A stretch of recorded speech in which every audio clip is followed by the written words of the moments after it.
next day.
One hour later.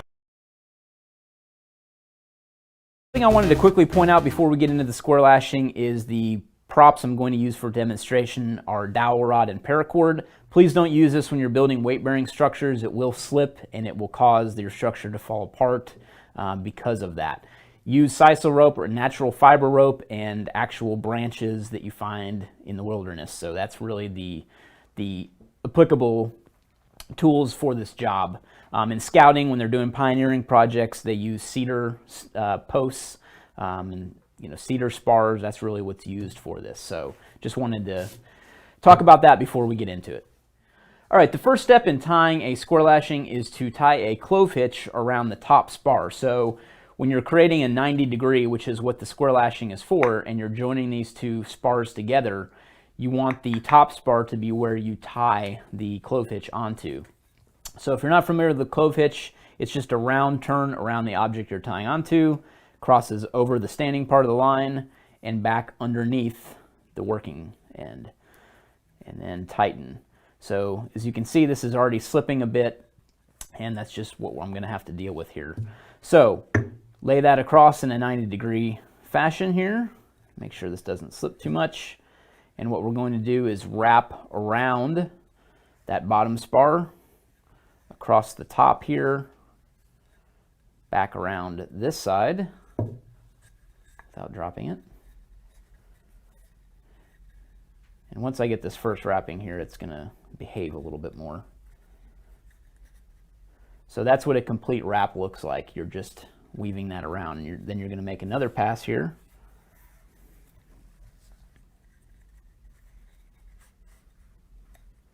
And what I'm trying to do is make sure that with each pass, I'm staying on the outside of the wrap that I made previously.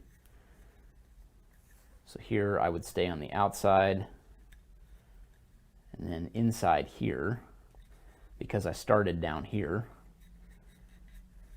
So outside there, outside here.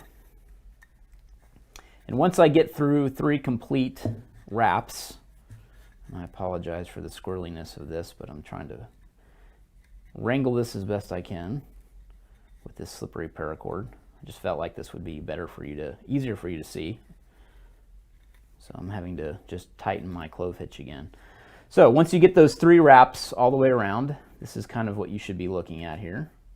And then you're going to do what's called a frapping turn. So a frapping turn wraps around the interior of the line. So you want to make this as snug as possible. And my clove hitch slipped again. So as you are doing this realistically in the real world, in the great outdoors, you would really tighten this down so that this doesn't move at all. Of course, my clove hitch is slipping. So one more time around. There's our 3rd frapping turn, and what we're going to wind up doing is ending on the top of that spar we began with. And the way we'd finish this off is just with another clove hitch, which I'll tie right here.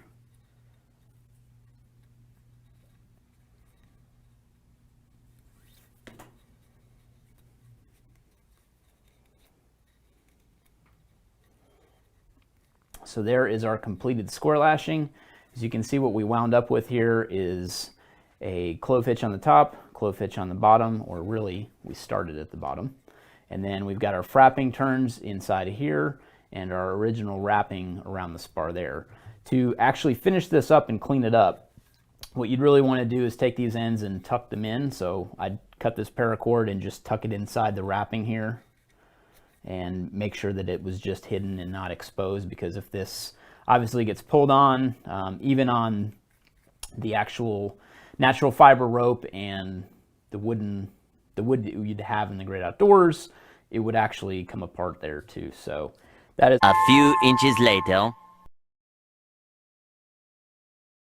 a diagonal lashing. This is more of a supporting lashing, whereas what we covered before was a square lashing. That's a square lashing is more of a weight-bearing lashing. So if you can imagine these two posts together, a diagonal lashing like we're doing today is in this configuration. Think of an X. So square lashing, think of a T. Now I know that this is already tied in a diagonal fashion, which I'll get into in a second, but I want you to just visualize quickly why we're tying, or what the purpose of a diagonal lashing is.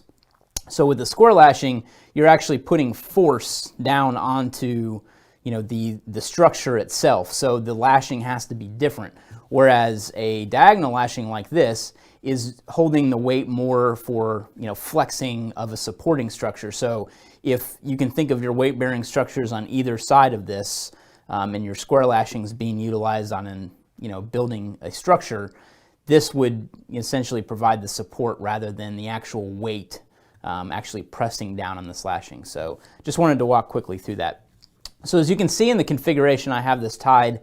The wrapping here isn't probably the traditional way you've seen the diagonal lashing, and I feel it's better this way. It doesn't look as pretty, but that's just my kind of personal belief when it comes to the diagonal lashing. So I'm just going to deconstruct this a little bit so you can kind of see the process that this was created, and then we'll get into the actual construction. So as I'm taking this off, you will see the way that I kind of wrap this versus kind of, I guess, the traditional way. So when you cross the spars on top of each other in that X configuration, you want to start with a knot that's going to hold that, and that's why we utilize the timber hitch. So the timber hitch, if you're not familiar with it, can be a little tricky if you're not paying attention to the direction of wrapping. So you start by coming around an object and almost tying a noose, so to speak, around the standing part of the line. So once you get that, you wrap back over itself. So you're making a bite almost around the standing part, and then you're wrapping back around like this, and this is what creates the seizing effect, basically, of the timber hitch. So you want at least about 3 wraps.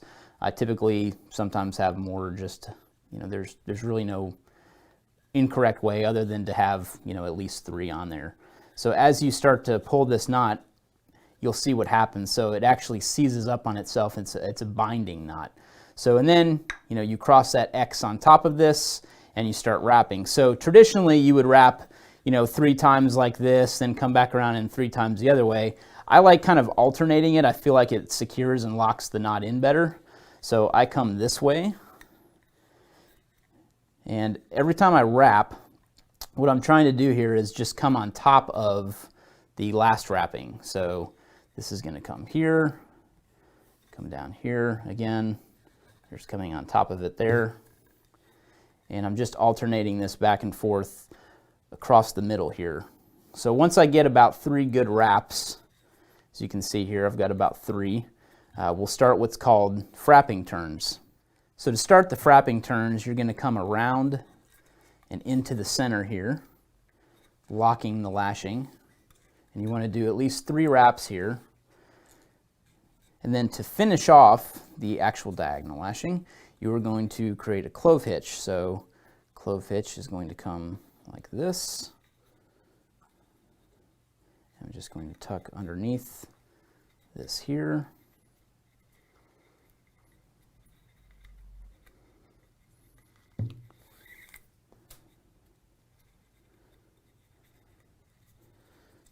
Sorry, it's a little difficult to tie the clove hitch sometimes when you're